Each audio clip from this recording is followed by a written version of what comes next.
Neverdeath Graveyard. What kind of secrets are taking place here, and why is this such an interesting location for the Vecna Eve of Ruin first chapter? Let's find out. So now what's left is to go to this area known as Craftsman Rest and all that it conceals. And this is going to include a series of quests around the Clock Tower Guild, which is something that features in the Vecna Eve of Ruin adventure. And we have, been to a few of the mausoleums, but it's worth looking at, and again, spoilers, the catacombs that you're going to go into in the Vecna Eve of Ruin first chapter, what it looks like. And it's not similar really in construction to what we've been into, but there are things in these rooms that are very similar to the concepts that are in this Neverdeath adventure, right? So you can see that there is this, in this mausoleum, there is the idea that this is in the Neverdeath Graveyard, the big granite construction. There are a number of secret doors in different areas. Uneven chambers, right? So there is this kind of passage of time. Roots have come through and broken things. There are traps. The various prisoners that we're looking for are in different parts, kind of secured, and so you can free them one by one and learn their secrets, which is nice, and their information. That's helpful because you're not overwhelmed by having like 4 NPCs show up all at once. You get to meet them one at a time and take in their story and get to learn their personalities you explore. And then there's something called the Fountain Room. And this here has these water elementals and water weirds, and it's clearly all these pipes coming in and out. Well, then you get to like a pressure room where there are valves and wheels that control this water. And eventually you find this creature. Here there is a... in this workshop, you can see all these kind of clockwork pieces. So there is a Marid here that is bound to the Waterclock Guild, by the Waterclock Guild to do work in these crypts. And so it's just sitting there kind of dealing with the kind of doing work because it was tasked that way. That's the agreement that was made, even though there's been no Waterclock Guild for a long time. And we're going to see kind of some of the history of the Waterclock Guild in this Neverwinter series of quests. And it's really neat. Like, there's such cool stuff going on beyond this. Now, I will say that kind of jumping ahead, there are a number of really cool cultist interactions that are taking place in this part of the adventure. And you get to meet the various NPCs that are dealing with different things. And then you're going to go to and dealing with a couple leaders that are really neat. That's fun. But eventually what you're going to do is, in trying to sort of liberate this mage, there's a room filled with Nothics, the like one-eyed creatures from the far realm, and a ritual will go wrong. And when this ritual goes wrong, you get into the city of Evernight and then have to find a way out. So what we're going to find is that in the game itself, there are both this Waterclock Guild that appears, and then there's going to be some aspects around Evernight that are a lot of fun. So let's start by talking to Harper Windle. Take care when walking about the graveyard, adventurer. Thank you for coming. From what Doom Guide Volok has told me, you are... The purple-clad intruders in Craftsman's Rest are well known to the Harpers. Yeah, they are members of the Cult of the Dragon. So that's the purple-clad cultist, and so we get another aspect, right? We're dealing with Valindra Shadowmantle. We seem to have maybe gotten her to not be so heavily involved here, but there's something going on with the Cult of the Dragon, and they are kind of being particularly outward in their involvement, probably because Valindra is attacking the city and all this, but they clearly want something here. They want us to find orders and information by taking down a bunch of dragon members. And she is a member of the Harpers, I should say, one of the factions that 5th edition put into the game. And then there is a scholar, Chetterbell. He can be odd, but his research may come in handy. And Chetterbell is indeed quite funny, a character who's over... Where is he? Oh, there. Have I told you I'm a genius? Good day. Christopher Chetterbell, Neverwinter's preeminent historian at your service. I am currently in the employ of Zami Monini, of the Black Lake Moninis. So Miss the Black Monini Lake hired me to perform is research into her family's history. While we were inspecting the family crypts in Craftsman's Rest, we were set upon by uncouth hooligans in purple robes. I managed to escape, but Miss Monini was less fortunate. No ransom demand has been put forth. So hooligans in I fear for my purple employer robes and my income. attacked his You must employer, Miss rescue her. Monini, and we have to rescue her, so he says. And at first we just think, oh, research into the family's history, right? Well, really, this is crypt robbery, These are and harsh it's also working falsification conditions for a of scholar. records, as we'll find out. Some spoiler for you right up front. But so we got to go to these crypts, and we've got to take cultist orders from cultist dragons. We get a little bit of information about the cult of the dragon, founded by this wizard Sam Master. The cult of the dragon we've talked a lot about in a number of other videos, so I won't super go into it here, but it's nicely done the way it's done in this area. But we're now in Craftsman's Rest, and so this additional area that it will open up is a really huge area that's sort of this like large sprawling complex, and we can kind of just visit through some of the different areas. With the help of Regis, we'll just kind of kill everything for me. Really cool, right? Like, look at that. Like, that's reminds me of the art of Barovia, Ravenloft in Curse of Strahd printed adventure. So we see an actual Cult of Dragon mercenary, and they've got kobolds working for them. So that's a way to sort of extend information if you wanted to say, okay, you know, there's something going on with the remnants of the Cult of the Dragon, which have always long been involved in Neverwinter. And oh, look, that is actually how to get to the Monini Crypts. So we'll go here to this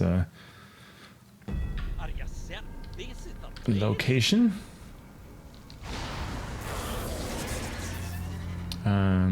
See, we're already sort of reusing an area we did before. Or, well, sort of, a little bit different. But here's some Cult of the Dragon kobolds. Little reptilian guys. And some humans as well. No information here to be found, but we'll continue working our way up here. Anything this way? Nope.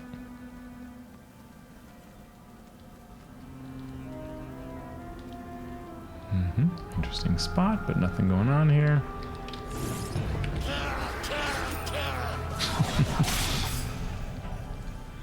Yes, I did. Okay, that's all we seem to find here. And we go into the tunnel. So here are some more crypts.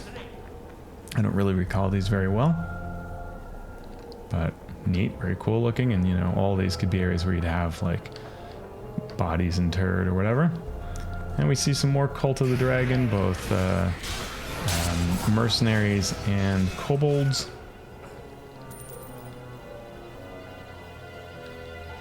Neat architecture.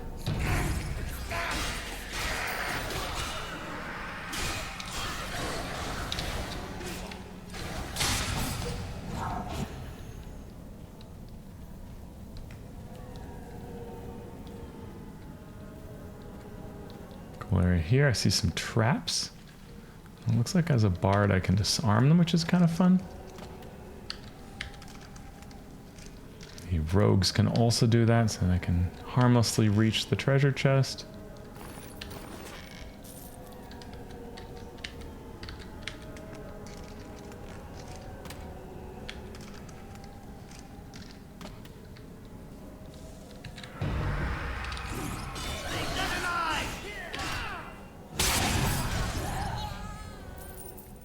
And I continue to find cultist orders, which is good. Where are you? Oh, over there.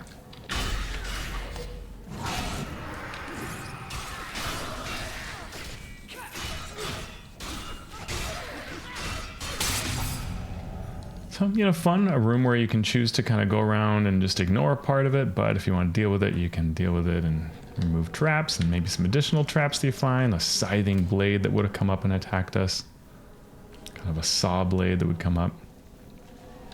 Some more traps here, looks like some kind of fire trap maybe. Yeah, that's some, I don't have any skill kits, so I'll just have to deal with that.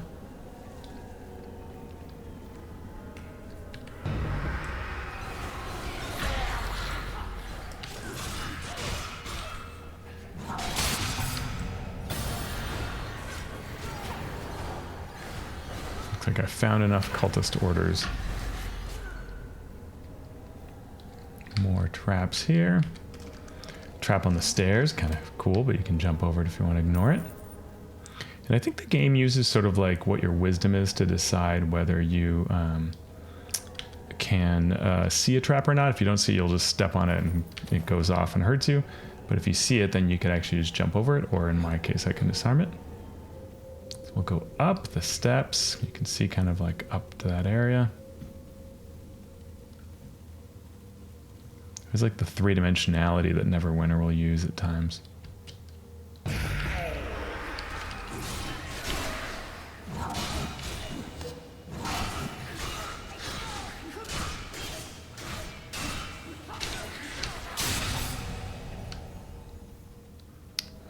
I don't see any kind of info here, so we'll just continue on our way.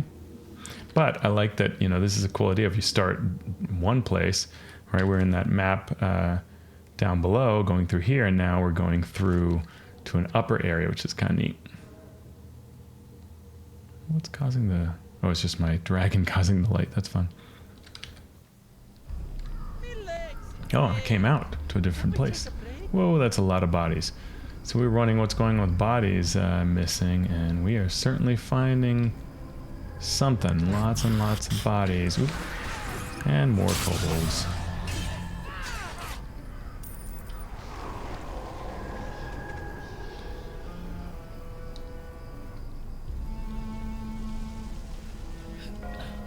Looks like you can also go this way. Oh, whatever. We will go the way they want us to go. Mostly. Cult of the Dragon Initiate. And a Hexer. I gotta roll out of there.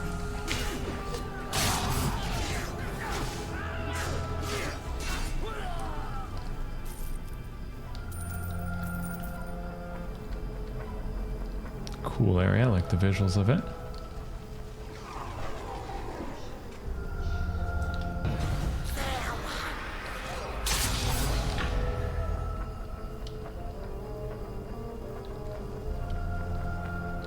And to the crypt, so we don't have to necessarily fight those little kobolds that we saw up above. And we're in another crypt. So from one crypt to an outdoor area, back inside, and more kobolds. I've killed 50 kobolds. That's too many. Cool ossuary there. Wow, that's barely standing. Don't like that structural integrity. Cool little arcane thing there. There's some traps. I can bring them towards me instead of going there.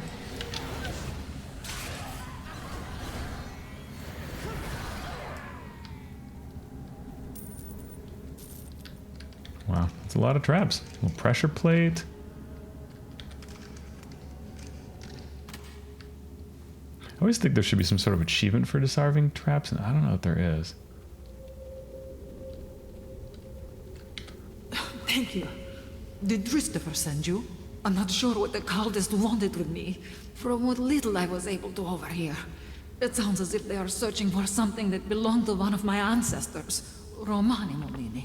I did hear them use the name Azarsel a number of times. If that means Okay, so something interesting about her background and since you have dealt backstory. with the cultists so efficiently, I believe I can find my own way home. Ooh, almost stepped on Thank that you trap. again for rescuing me.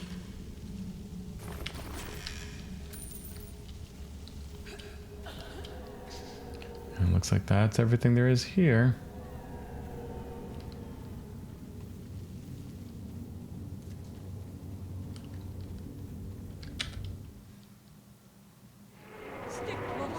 Yeah, it took us all the way to the beginning. That's really nice of them. And we got our dragon cultist info, so we did 2 for 1. Jump past everything and head back here. I'm so relieved my benefactor was retrieved unharmed. Now I may continue my studies without the worry of financial insolvency. Okay. Give me a second to examine these. While you were hard at work in Craftsman's Rest, I had the most intriguing conversation with our young Genius, Christopher Chetterbell. I'm certain now that the Thayans are attempting to enter the old Waterclock Guild crypts. Something tells me it would be wise to prevent that.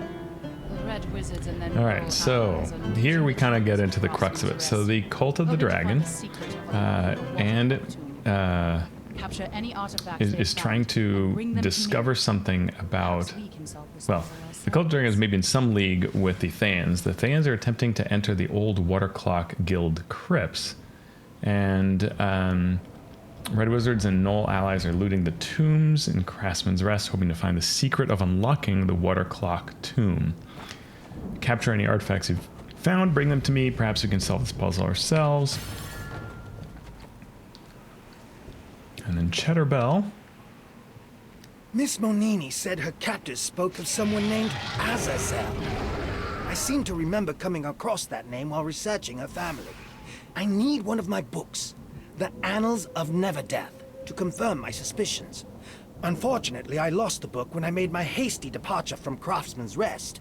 As I fled, I saw gnolls tearing open my pack and pawing through the book inside. Right. They did alarming So damage find the to pages of his pages torn were flung everywhere. Please book search the Artisan's tomb that he had for some reason, and find that, which may tell us more. For a scholar. All right, that's kind of neat. So interesting concept. Now I want to talk a bit about the. Well, let's find Chetterbell's book, and then I will talk more about what the Waterclock Guild did. But we'll come up through this area, which is kind of a neat zone.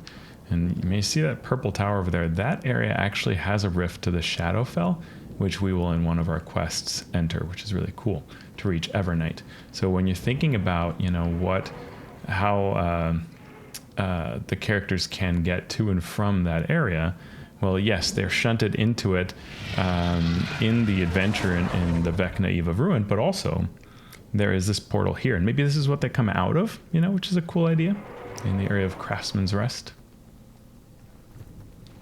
It's neat to kind of look out on this area. There's a lot of three-dimensionality to this map, which is really neat.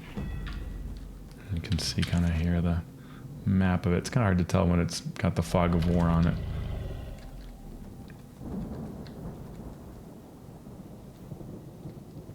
There's a quest somewhere. Where's that quest marker? Somewhere down here, I guess. Okay. Can't quite get to you now. Let's see, where? Actually, I should go to Chetterbell's area. So this is a kind of neat area. In Craftsman's Rest, it's a lot nicer right here. Guild members being buried here, I think is what it is. And you have these kinds of mausoleums that are really quite huge and major, like this one that we're going to enter. And so that's kind of neat.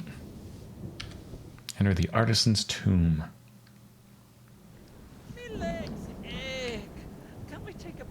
And so here it's interesting, you thought you might be entering inside of a place, but it looks like that actually was kind of just another outdoor area. And we were told that there are journal pages scattered kind of all throughout.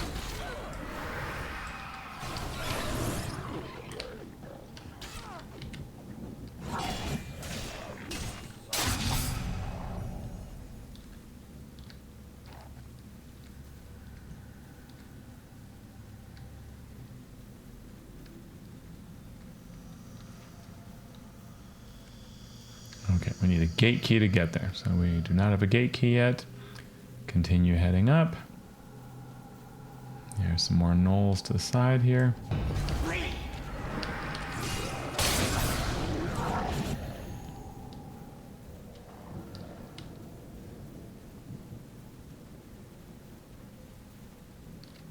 Kind of a fun area.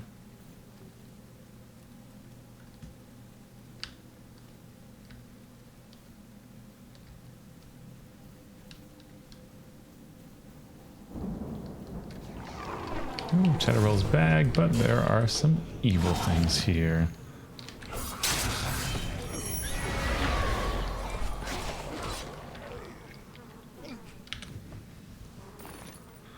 Alright, we found a gate key in his bag.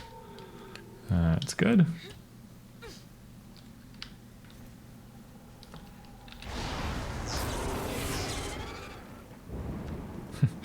I see trouble right there.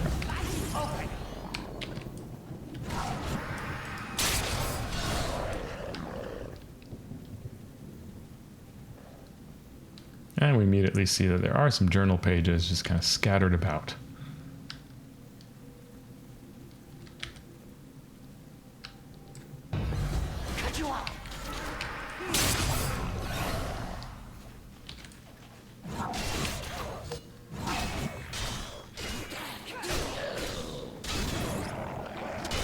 Death Pledge Knolls. Ooh, and a Fang of Yanogu.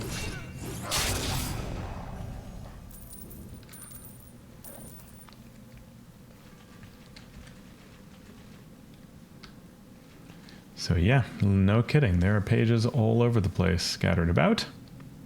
They look like scrolls.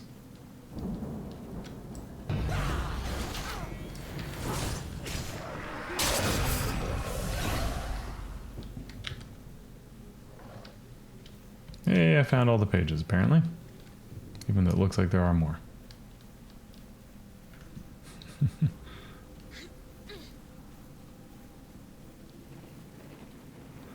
And now we apparently have to go into the Artisan's tomb itself. Neat looking place.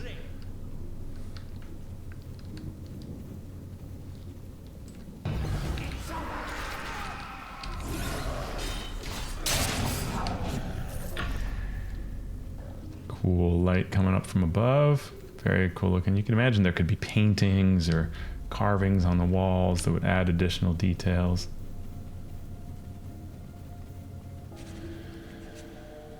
And the book. Let's see, trappings. What does this say?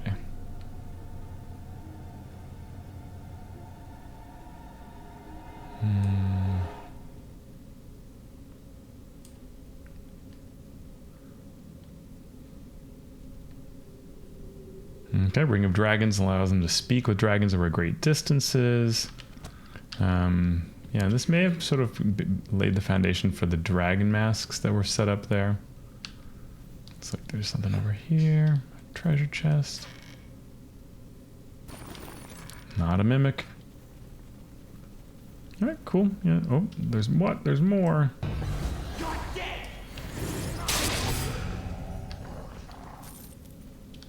It's kind of cool. I like the idea of like reinforcements coming in. Alright, it took us straight to the entrance to save us time. Much appreciated. The other thing we need to do is find sort of just like random things scattered around. So that's a, you know, opportunity to just kind of scan. Oh, there are actually collect artifacts that are just really like right there. Okay. Chunks of clock. And there are knolls.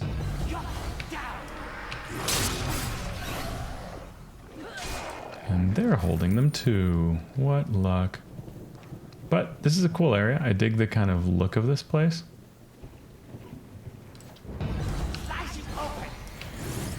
You're not going to slice me open.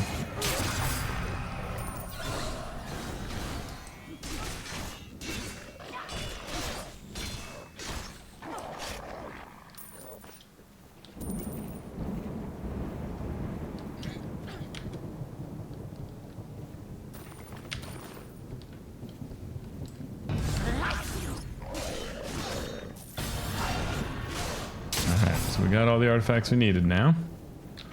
We'll just kind of go around here just to look at this area of the mausoleum. Kind of cool. Shows you how there could be a lot of different ones that you'd search and kind of take a look at. And then in the end, you head back. We can see what this little quest down here is. Let's see, how can I jump down here? Oh, this is an Elminster looking acolyte of histories.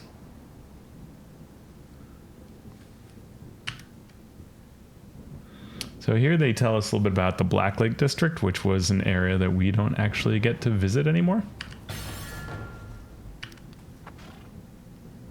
And Karzov, the second in command of the Nashers, the top lieutenant of the faction's true leader, Arlon Bladeshaper.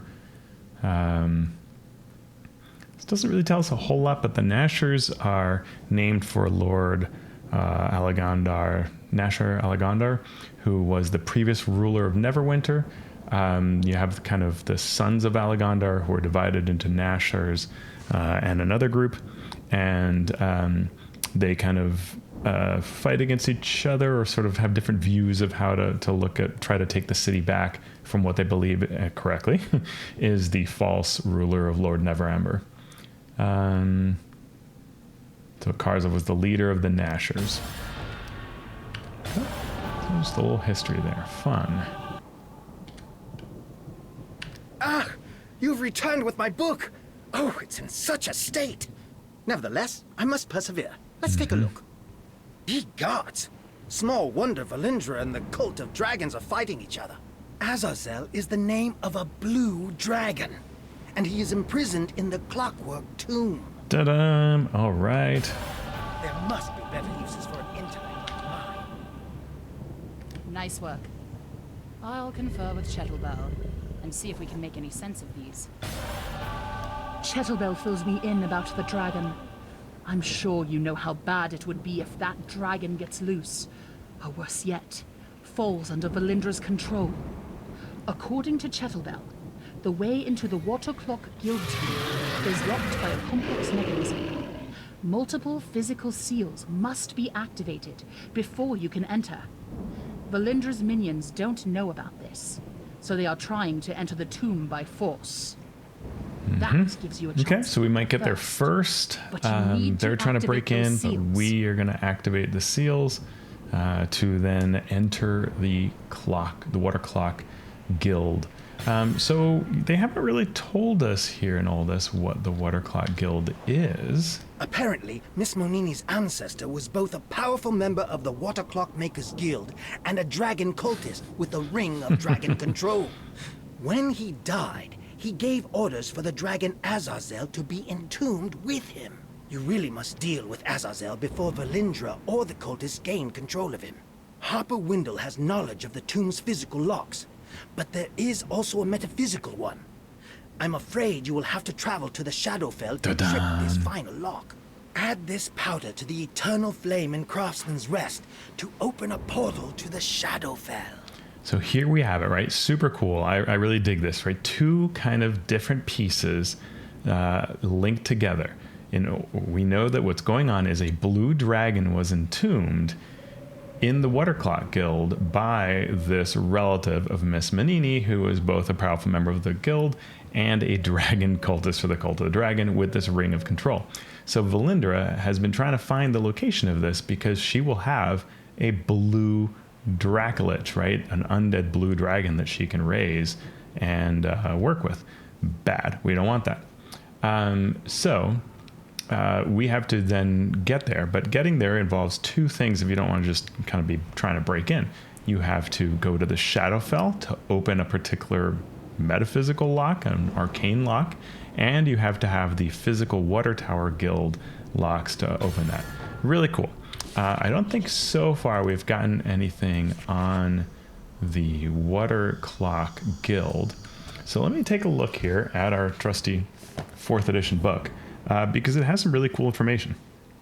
More than 100 years before the Spell Plague, an elf wizard at the Host Tower of the Arcane in Luskan discovered tendrils of magic below the tower, similar to a tree's root system.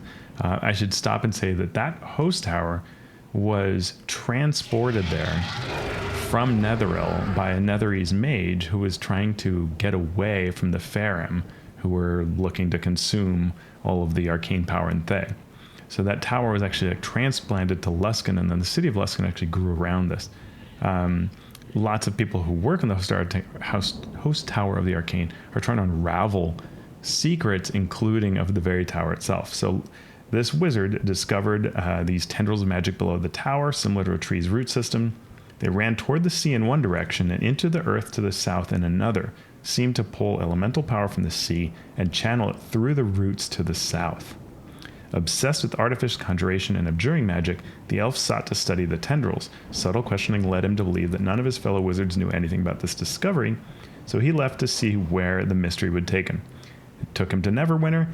He built a new life under the name Lucan Greenharrow, met a builder of remarkable water clocks named Saborn Rendell, and together they founded the Waterclock Guild, secretly using Lucan's magic to craft astoundingly accurate and beautiful timepieces. As the years passed, Lucan studied the lore he had stolen from the Host Tower, and what he learned stoked his desire to delve into the earth. He funded and oversaw the construction of the guild's crypts, setting aside space within for secret chambers where he could refine his magical studies. Really cool. The construction of the catacombs utilized the guild's most advanced techniques, including some of the secret rituals of binding water elementals. Sprawling Dungeon is a complex of gears, waterfalls, and traps, powered by water elementals bound to maintain the machines there. Seawater travels through translucent veins in the walls and spills out through solid stone toward Luskan in the north and Gauntlgrim somewhere east. Lucan's secret laboratories and summoning chambers remain, holding ancient notes about the ritual originally used to bind Gauntlgrim's primordial, as well as instructions for requiring broken elements of the primordial's prison. So this is really cool lore, right, that links into further stuff because Gauntlgrim has the Magira, the primordial, this fire elemental of great power, bound into running all of the machinery for the dwarves of Gauntlgrim. And this was based on this same kind of information. So, I mean, I think actually the Waterclock Guild was linked to the same creator is the person who kind of worked to help bind Magira, I think. I'm not entirely sure on that, but I think I saw that somewhere else. So really, really fascinating, right? So we're going to go to start working on getting to that Clock Tower Waterclock Guild, which is exactly what appears in this location, right? This location that we're in is, in fact, a area that used to be tied into the Waterclock Guild, right? So a lot of fun can be had with the ideas that are in Neverwinter if you want to bring that into this first chapter and increase the scope of it. If you like the work I do on these efforts, please consider supporting me by becoming a Patreon member. Patreon members gain access to the community we have on Discord, where we discuss upcoming projects and the RPG industry, and you'll gain access to exclusive adventure, encounter, and monster design tools, as well as 2 free supplements: the Game Master's Guide to Evolving Magic Items, and also Rules for Collaborative Campaign Creation. If you can't support me with a membership, you can pick up my products on DriveThruRPG, and you can also join my mailing list at alphastream.org to gain one of them for free. Thanks so much for considering supporting me.